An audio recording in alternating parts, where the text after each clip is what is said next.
David Rosensweet, and we're coming to you live, and we will come to you live every week, Thursday afternoon, 1 o'clock p.m. Eastern Standard Time. And what this is about is I would love to receive questions from you and answer your specific questions about your health and everything that pertains to it. It's absolutely my favorite way to address any given individual, because if the question is in your mind, it matters to you, and thus that's the perfect starting place. And I want to have this be the space where we can learn about and implement things that are really of value to you in your healing. I'd like to give you an example of that. I clearly remember a patient of mine that I met in her 50s. She was quite healthy, actually. And then she went through a series of significant life stresses, death of a relative, etc. And in her early 60s, she started getting weaker and more fatigued, and then she underwent a total health collapse, so to speak. She did not have enough energy to do her days. She was waking up in the middle of the night with high blood pressure episodes. She had major trouble sleeping and even some more symptoms. And oh my goodness, we implemented just almost everything that I knew that could matter. And I remember the day when we were in consultation, when she said to me, which was already clear to me, this is not working. I mean, nothing's working. And the more she talked, she made it to the bottom of her barrel when she said, I'm afraid I'm going to die. And oh my, that we got very silent at that point, because we both felt the magnitude of that and the truth of that. Very impactful. And I think many of you who tune in, you may understand that space, the bottom of the barrel, where you feel hopeless. It's so hard to get, to summon up one more molecule of effort. You've given it your best. And what I'm so happy to report is she continued with full commitment to her healing program, and it began working as never before. And I'm so delighted to report that now she's 80% back and fully back in her life. And the interesting thing is, this happens to so many people who go through an illness that seems so unexplainable. She's come out the other side stronger, more alive, happier, more grateful, deeper. I mean, I once read a book called The Gift That Nobody Wants. It was written from those with very severe illness that recovered. Hard to look back on that as, well, they look back on it as a gift. So that's an example. If you're viewing us, you may not be in that bottom of the barrel space at all. But what this is about is, hey, let's look at what it takes. We can do this. This is a story of one person. There are millions, I started to say thousands, millions of people who've been to a very uncomfortable place in their health, and they've come out and they've healed, and they know what the word healing means. So really, this is what today's about. This is what we're going to explore every Thursday afternoon at 1 o'clock. And if you feel like it, send me a text letting me know where you're viewing from. Well, the first question I want to address today is from Sherry, and her question is, are natural sugars like those occurring in fruit or honey acceptable in moderate amounts without having negative health effects? Good question. We hear so much about the detriment that sugars and sweets are. And you know, it's true. Now, when folks are young and relatively healthy, they can go under the illusion that it's okay to have a high intake of sugar. And my goodness, there's these hidden sugars, and you know, in these cola soft drinks, for example, there's anywhere from 8 to 12 teaspoons of sugar per bottle, 8-ounce bottle. So there's a tremendous increase in the sugar intake, and probably all of you know that. And there's reasons why people are wanting those sugars. They're basically to mood alter. They're feeling a little low, and they take a taste of that goodness, that uplift, and they have a simple medication. But at any rate, if we keep stressing that system, that glucose insulin regulating system, over time, it doesn't work so well. and over more time, it really doesn't work, and that's not okay. That's a really challenging thing to the human body. It underlies, believe it or not, heart disease and dementia. These are well-known factors that can lead to these. And so it really matters to preserve that glucose insulin regulating mechanism. I was taught in medical school that the illness that derives from that challenge, called diabetes, that given time, everyone develops diabetes. That wasn't a necessity, that was just an observation, because people are under so much challenge from simple sugars. And alas, if you've moved down that pathway too far, where you're already showing laboratory evidence, because you can pick it up really early on in the medical testing and blood testing, simple blood testing, that there is a challenge to that system. If you've moved down that pathway and you're getting into the territory where it reveals that challenge before you have symptoms and before you're going to develop frank diabetes, that's when you really got to turn on the care. And wherever you've intercepted that, and you desire to turn on the care and reduce your simple carbohydrates, anything that's sweet, all the more power to you. It's such a wonderful, amazing preventive thing, and that's why I'm lingering on it a little bit, because it's one of the best things that you can do. And, you know, yes, I mean, honeys, the sweet fruits, they're sweet. That means they have glucose in there, and they have simple carbohydrate. They're simple. And those are the very things that challenge the glucose insulin regulating mechanism. So it depends where you are on the pathway. I mean, best case scenario, the human being is designed to have so little sweet intake, like less than is in a cola drink for sure. I think the figure is 1/6 is what we're designed to handle in a day. Oh my goodness gracious. And so, yes, when you pick up on it, even eliminate the sugar, the honeys, the maple syrups. Ooh, a loss. Certainly the candy bars, the sweetened anything, even simple carbohydrates. Some people with diabetes have to eliminate most all carbohydrates, not all of them. So yes, alas, that wonderful honey that has other health benefits, and maple syrup, bye-bye. If you know, you can pretty much count on it if you're over the age of 40. That's fairly radical, but that's what it's like. Thank you, Sherry. Excellent question. And here's a question from Gigi. It's a statement, it looks like. Don't do hormones. Menopause is natural. Hormones are not natural, and they are not safe. Well, I'm glad that you have said that so frankly, Gigi, because it's a prevailing concern in women who are approaching or are in menopause. Don't do hormones. And I think the primary reason that there is this concern is that in 2002 there was this medical study studying women who were on horse urine-derived estrogens, many times on very robust doses of them. And another one, there was the horse urine-derived estrogens plus an artificial progestin that blew up into the American news media and public, because much to the shock of the study designers, there was an increased incidence of breast cancer and heart disease. Very tiny, but statistically significant. And it turned out it wasn't from just the horse urine estrogen, it was from the combination that the trouble was. And oh my God, that sent a shudder of fear through the American medical community, through women all over the planet.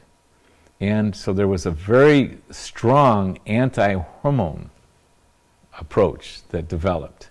And it turned out that this research was very faulty. And even the original researchers and additional scientists who were looking at the research, they tried to put the cat back in the bag by pointing out all the faults, and they couldn't do it. It was too late. The fear was out there. It turns out that if you use bioidentical, that's the same molecule that the ovary produces of the estrogens and progesterone, the incidence of breast cancer and heart disease is less than a woman is untreated. In fact, even the horse urine-derived estrogen alone, the Premarin, the incidence was less than a woman who was untreated of breast cancer and heart disease. That's what the actual scientific facts are. But, you know, you try and roll back, as we know so well in this particular news environment. Once something's said, a lot of people are going to believe it. And I think Gigi, if I'm correct, has another thought that comes into play. It's that the natural process for a woman, and we could say men as well, is just live, just go on living. If it's natural for your hormones to decline, you don't need hormones. And I'm going to challenge that one as well, because there's the obvious reasons of not needing hormones anymore. I mean, one could make a case that it would be natural to not have babies after the age of 40. A strong medical case could be made for that. But also, a lot of the hormonal declines come from a very different origin, and it's the over-ramping up of the fight or flight response, otherwise known as an intense or robust reaction to stress in the life. Notice I'm not saying the stress.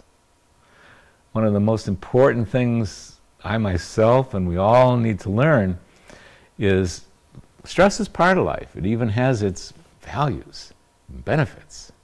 We just want to learn when to really fight or flee from the saber-toothed tiger and when to have a calm, internal, kind, simple, thoughtful approach to the stresses that can occur in our life. Because if we don't, if we overreact, or if we have an excessive response, we trigger all these outpouring of hormones, of adrenaline, cortisol. Most of you have heard of that. Well, a woman also puts out a tremendous amount of estrogen and her androgens, testosterone and DHEA, to fuel the fight or flight process. And you do that as many times as so many of us do that or have done that over the course of a year, 5 years, a decade, 2 decades. You wind up depleting these hormones majorly. So I'm going to start by saying, is it really natural to wind up in the mid-40s with majorly depleted and unbalanced hormones? And I'm going to assert it is not. And then let's look at it another way.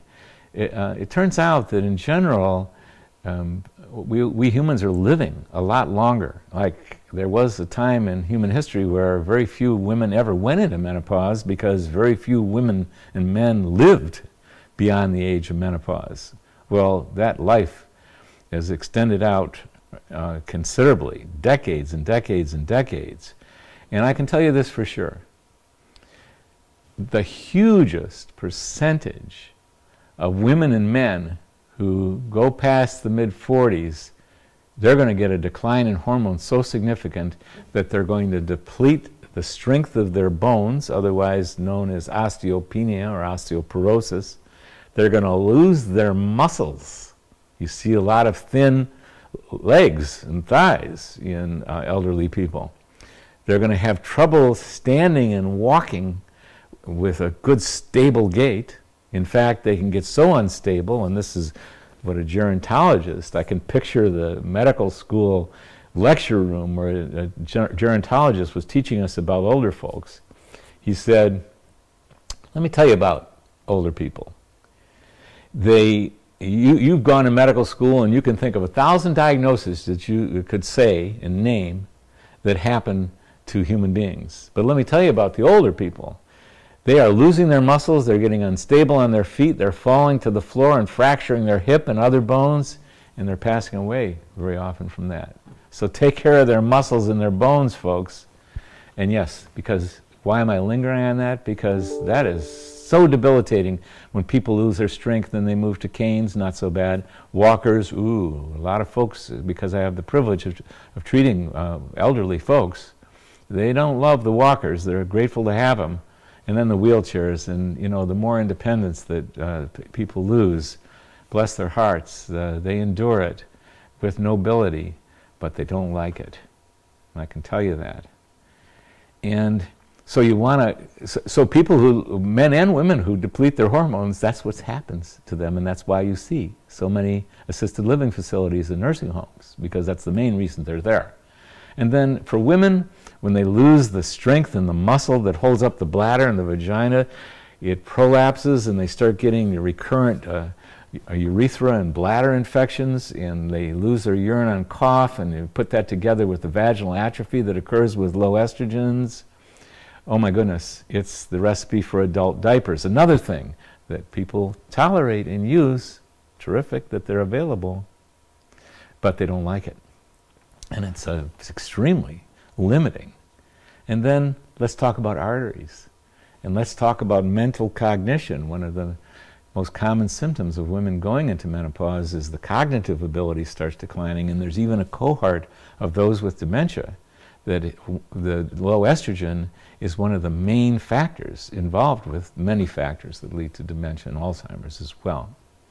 So the list goes on, but I'm going to take issue with Gigi, and I'd like to tell you the flip side of it. I've had the privilege of treating 1,000 or hundreds and hundreds of women and being involved in consulting with doctors treating thousands of women in menopause. And I can't tell you how many times I hear the story, oh my God, this is fantastic. I feel so much better. I'm sleeping again. I'm thinking clearly again. I'm able to exercise again. I mean, and the list goes on and on. So I think people have put quite a bit of focus on the risks, and I assert to you that when you practice excellent hormonal medicine, I mean excellent, it's a specialty all of its own, and it should be, you get to alleviate the possibility of the detriments. You get to avoid the detriments if you get it right, and you get to practice something that is safer than not being treated with hormones. I'm not just saying that, that's coming out of the medical literature. And, oh, the women and the men who are also being treated, they love it. It's so crucial. They get to stay an active part of their families. They get to stay at home. They get to be contributors to their families, which means so much to them. And so the differences between is humongous. They get to stay in life, even at the end of their life. So I can think of the patients and the chills and the tears that are in my eyes right now of the women and men who have benefited from restoring hormone to reasonable levels. Not useful levels, we don't need to. All these benefits accrue from very significantly lower hormone levels than young people have. But yeah, I can picture the faces, the people. And I just the other day I was consulting with a patient of mine, and she was just saying, I can't emphasize to you enough how important a difference these hormones have made in my life. And this was a woman who was 70. So at any rate, Gigi, thank you though. I'm so glad you brought up that question, because I think this is a subject that really needs rearranging and clarification in all of our minds. And here we have a question from Beth. My son loves sweet things. He hates eggs. He will not drink the smoothies I make for him. Oatmeal is out of the question. I don't know what to do for breakfast anymore. Yet another brilliant question, because Beth is not the only one and the only mother who faces this issue. And you know, we grew up thinking that there was such a thing as the traditional breakfast. And of course, Beth has named some of the most common components of it. But it isn't necessarily so. In fact, people who have placed a great deal of emphasis on health will often say we should eat breakfast like a king or a queen, lunch like a prince or princess, and dinner like a pauper. So we've sort of got the whole cycle reversed, and it has something to do with industrialization. But how I like to approach this is I start making a list of my child's favorite foods, or the patient's child's favorite foods, and just reverse the order. I mean, probably not many of you know, but there's a lot of folks out there who have eating challenges and nutritional challenges, and they have reversed the order. They are eating vegetables and a protein for breakfast. They're having what would look like a lunch or a dinner, they're having it at breakfast. So the most practical thing I can say that could make this relatively easy, Beth, feed your son the foods that your son likes best in the morning, which is excellent because this is when we're beginning our day. This is when we're preparing the fuels that we're going to need for the next many hours. And in young people, their digestion is usually so vigorous that they're not going to be slowed down at all. And it's, yes, the ideal thing is, especially in adults, is to eat lightly at night. Because a lot of adults are not digesting adequately, so you don't want to go to bed with a heavy lump of food in your stomach. So anyway, yeah, what does your child like best? Feed it to him in breakfast. Here is a question from BHA. I have frequent back pain. Should I see a chiropractor or an osteopath? Or is there something else that I should try? Funny you should ask. When I was 31, I was living out in the country, and I was building a sauna up in the hills outside where I lived. And there was these big boulders. One was the size of this desk that I'm sitting at. And I was moving these rocks around to form the walls of this sauna. And it was a beautiful day, and I was very strong. And I didn't have any help around, and I needed to move the biggest boulder of all that I encountered. It was this one. So I said to myself, well, let's see how strong you really are. And meanwhile, I wanted to move the boulder. That was my main intent. And I got down and put my back to the boulder and dug my thighs and feet into the ground. And you know, I moved that boulder. And at the same time, I felt something and heard something move in my low back. And up until that time in my life, I hadn't experienced pain of that magnitude. And I spent the next 3 days in bed. I'm happy to say bedpans had been invented back in that day, and I used one because I could barely roll over. And so from that time on, until the last about 4 years ago, I have been in and out of low back pain. And I've been an avid exerciser, so once a month I'd be playing racquetball, or I'd be playing tennis, or hardly doing anything, like so many of you, back pain. No, you didn't do anything, and oh my God, your back's seized up on you. Well, that would happen to me once a month, once every other month. So I am a human being that has been to 30 chiropractors, 5 osteopaths, 100 massage therapists. I've lived in many different places in the United States. And they all helped. Most of them helped.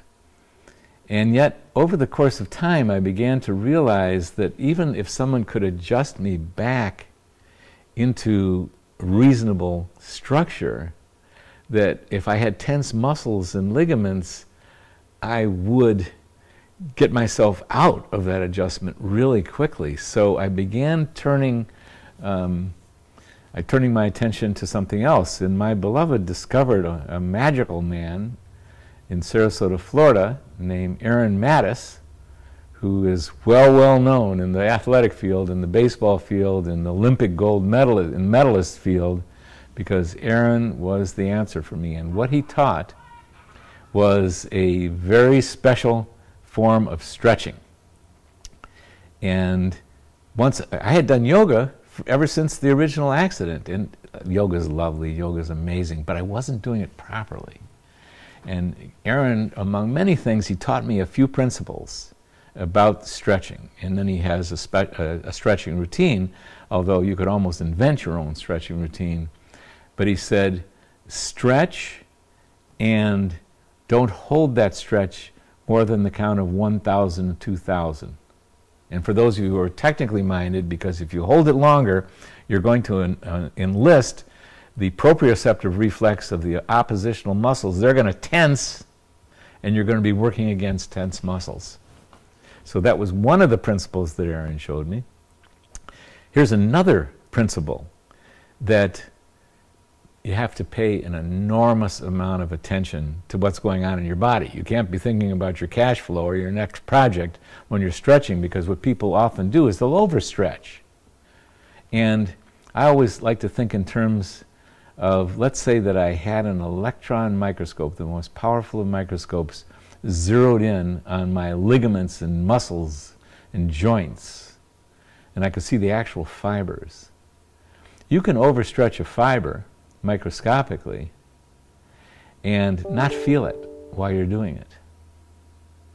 That's called a sprain. That initiates inflammation. So there's many errors that people are making in stretching, and one of them is they're stretching too hard, too fast.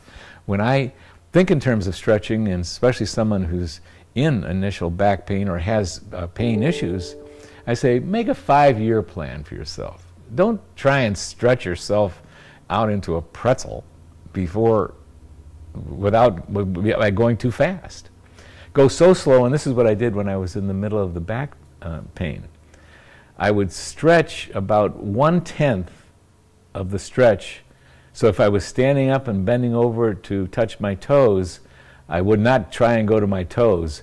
I'd go about 1/10 as much as I thought I could actually do. And I'd wait 24 hours.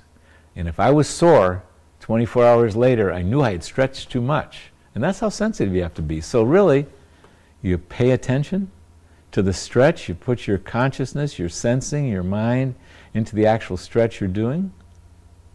So you don't overstretch. Be really conservative if you have pain issues. Make sure that you wait 24 hours to make sure that the stretch you did not lead you to be sore even 24 hours later. And do what Aaron has taught thousands and thousands and thousands. Royalty, he's taught, he's stretched, he's worked with. Silicon Valley royalty, he's worked with. You name the name, they've come to see Aaron. He said, don't hold that stretch for more than 1,000, 2,000, let go of it at that point. Those are two important things that you can take into the world of stretching. So one of my favorite ways to go is take on stretching myself, and there's a lot of talented body workers who can get you out of some immediate situations, massage therapists, chiropractors, and osteopaths. They've got to be sensitive too, and most of them are, so I have a lot of affection for them. But have a whole program in which you prepare your body for structural realignment through proper stretching. Stretching, oh my goodness, love it. And it allows me to play racquetball 3 times a week. And now, no pain. I don't feel sore the next day. We played racquetball, it was last night, and no pain. All right. And here's a question from BN. Is weight training important? I enjoy running and bicycling, but I do not like going to the gym. Well, I understand that. I had shyness around going to the gym myself. And of course, sometimes our lives are so packed, jam-packed full of all kinds of activities that who's got time to go to the gym? But on the other hand, weight training is very important. It's really resistance. It's really get those muscles to work. And when you stop and think about your day, if we had a video of you going through your day, many of you are doing a lot of weight training. When you're walking up a flight of stairs, for example, you are doing some wonderful weight training for your thighs. People who are active physically and constructing and pounding and hammering, man, there's a lot of weight training going on there. But organized weight training can occur in a gym where you go through different muscle groups. What is it? It's not complicated on the simplest level. It's like you lift something up like this, which you could do in your home. That hand weights are fine. Something that was reasonably heavy, just a couple pounds, doing this, curls, and then kneeling down and doing back so that you're getting these muscles strengthened. There's so many different muscle strengthening things that you can do, some of them so simple that you can do them at home. And there's many simple systems, like there's these big rubber band systems that you can get in any sporting goods store or certainly online, that you pull on a rubber band. Of course, they're thick rubber bands, and they have different strengths of rubber bands, and you can go through a lot of different muscle strengthening exercises right there in your own home with those rubber bands, or with hand weights, or with ankle weights. So I am going to say that muscle strengthening exercises, either as part of your daily life or in addition to your daily life, they're very beneficial and they're very important. You want to keep those muscles strong. Even something as simple as sitting in a chair and getting up without using your hands, or if you're younger and you have the strength to do so, getting off the floor without using your hands. These are important muscles to keep strong. And I'd like to put in a plug for muscle strengthening exercises for women, especially for the pelvic floor, because that pelvic floor, the muscles that hold up the uterus and the bladder, this is an extremely important muscle that you want to keep really strong into old age and forever. You want to keep it strong every day that you're on the planet Earth. And the technical name that was given to it is Kegel exercises. But all they are, and let's do this together, like a planetary symphony. All together, we're going to squeeze our anus and relax it. Squeeze our anus and relax it. Squeeze our anus and relax it. And one of my patients taught me that above her toilet paper roll, she's got a little handwritten sign that says squeeze. And every time she goes to the bathroom, she squeezes 5 times. The very exercise that we're doing, we could do right now together, all around the planet. There's people all around the planet watching this. Squeeze that anus. Oh my goodness. If you do this, and you remember this, when you're 90, and you still are not wearing anything but underwear as you walk around, you're going to go, thank goodness I did that muscle strengthening exercise, technically known as, after Dr. Kegel, the Kegel exercise. Just squeeze that anus and relax it. So yes, muscle strengthening exercise is very important. And the final thing I'd like to say is I was shy about gyms for a long time until I discovered the YMCA. So let me put in a plug for the YMCA. Oh my God, every YMCA I've ever been to, I have a deep affection for, because in the YMCAs that I've been in, there's a tendency for the whole community to show up there. There's kids there, there's people of all ages there, and it's a real community gathering. And I don't talk to many people there, although I go there 3 times a week.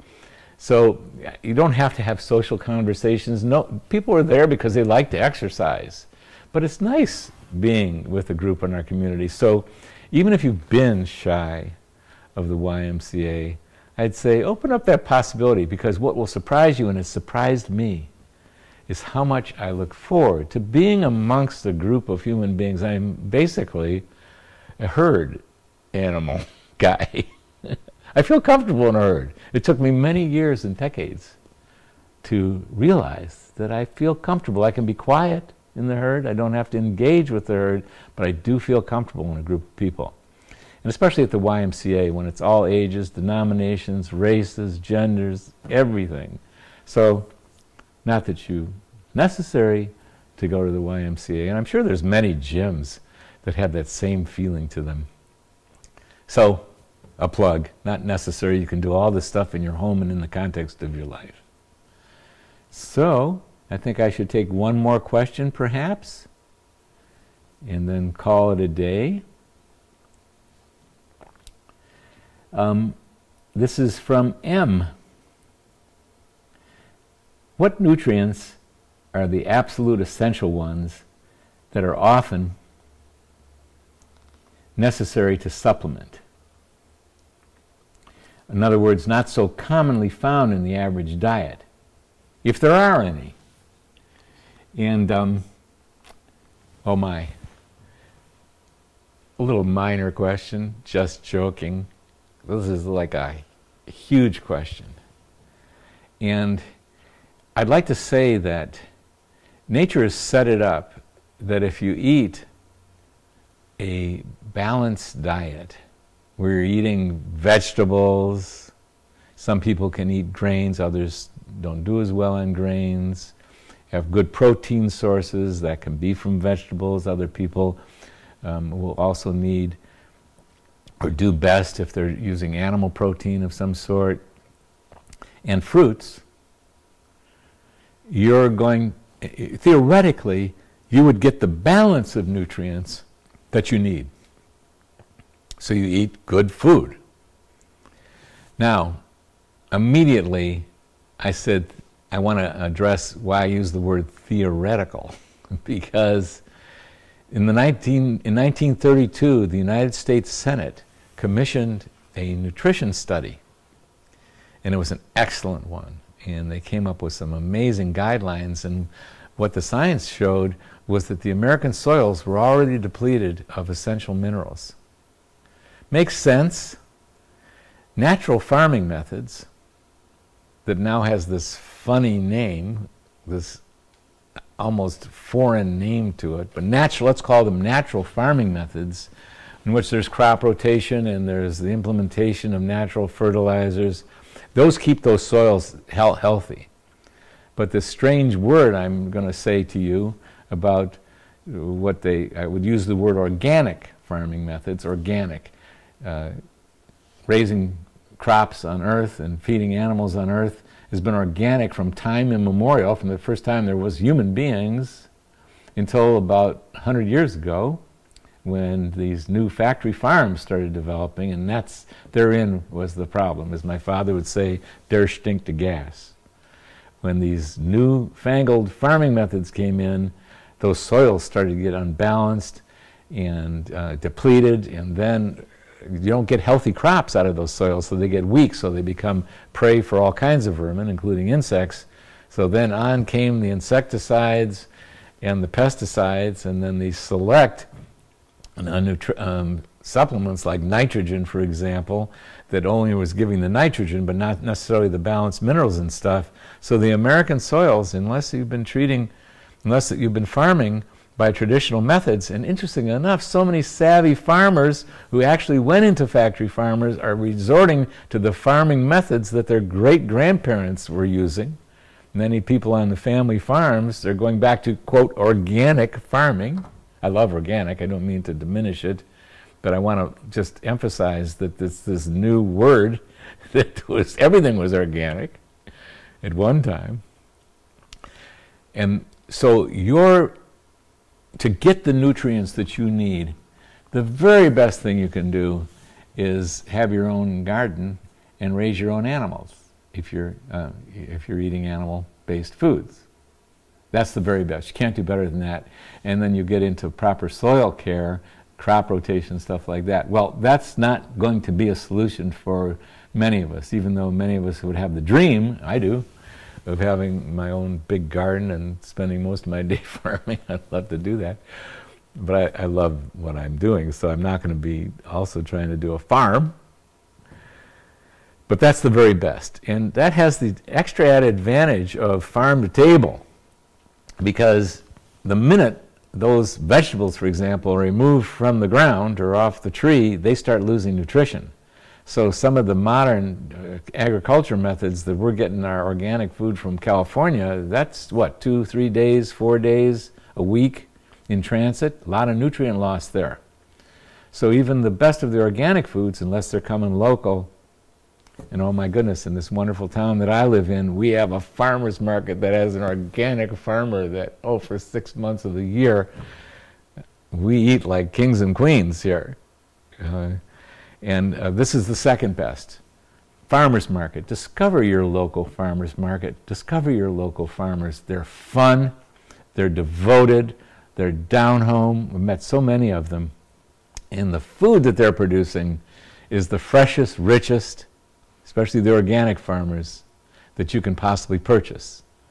Lots of nutrients there. And that's the number one rule in getting the amount of nutrients, because that's what you're really asking for, is the amount of nutrients. getting the right amount and the right balance of nutrients. And there's a lot of nutrient requirements when you look, let's just say, look at the back of a multivitamin label and see all the nutrients that they list, vitamins and minerals that they're only listing. The list is long, but it's certainly not complete. The best way to get it is in the food, and the best way to get it is in organic farmers market stuff.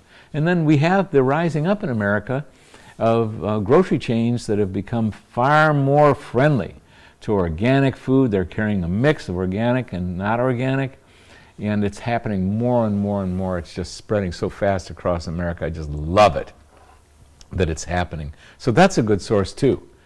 Now let me address another situation. So you purchase fresh, you purchase organic, that gives you the best shot of having a balance and a proper amount of nutrients.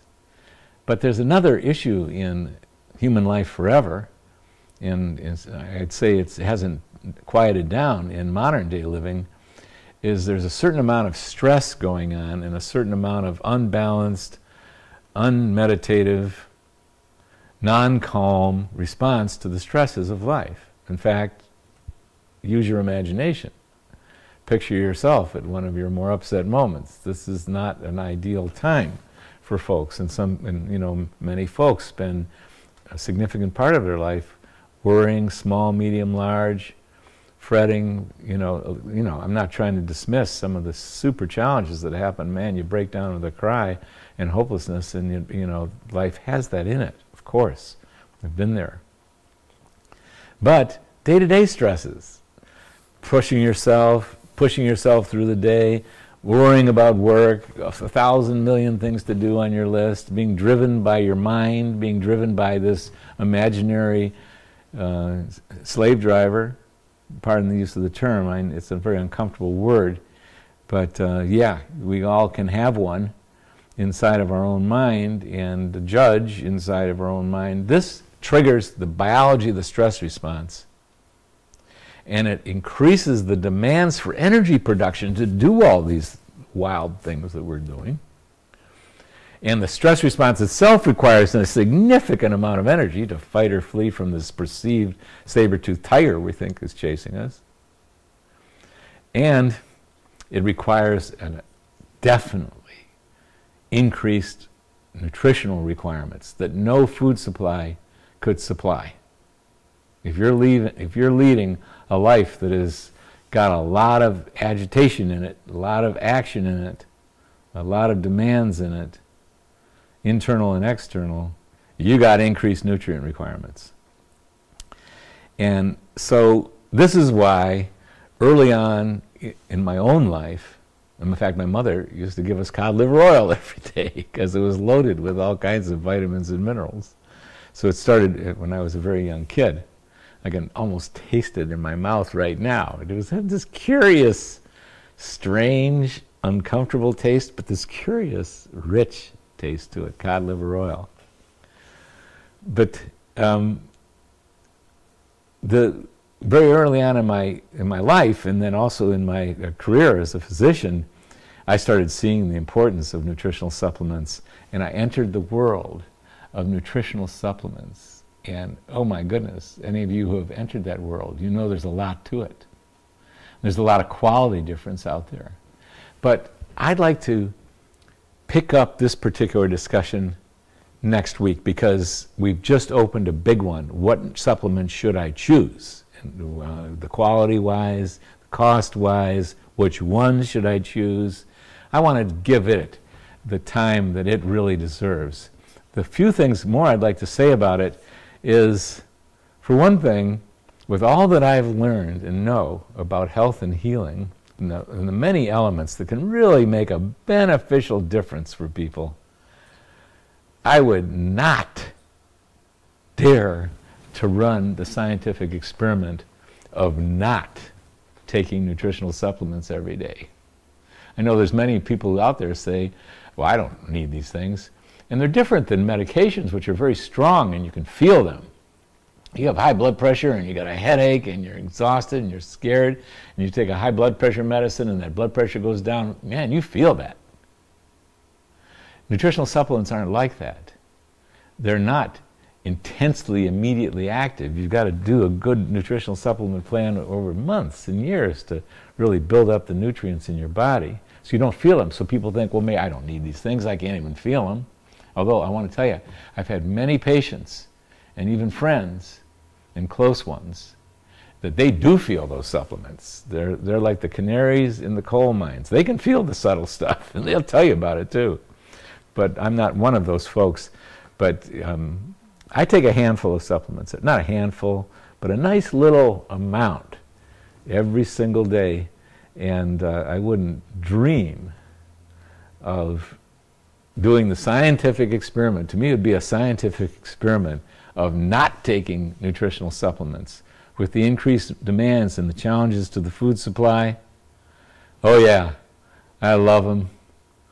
And there hasn't been a patient that I've dealt with, that I've worked with in the last decades that I haven't recommended nutritional supplements for. I'm going to get more into nutritional supplements. I'll do it next week, especially if a question comes in around it. I'll get more into what do you buy, what do you choose, what quality, what companies do you choose. It's a real zoo out there. And you can get anything from really high quality stuff to junk that you can't even absorb. It's nice and cheap. But at any rate, I'm going to open up that subject next week. And this is fun for me. I love answering your specific questions. Write me a question, or just type in where if you're viewing this right now, type in where you're viewing from. We love to know who you are. We want to know more about you. And let's open up this conversation to go anywhere that really matters to you. For now, it's been a pleasure for me. Nice to see you. It's I Wonder Doctor live, 1 o'clock p.m. Eastern Standard Time, every week, every Thursday.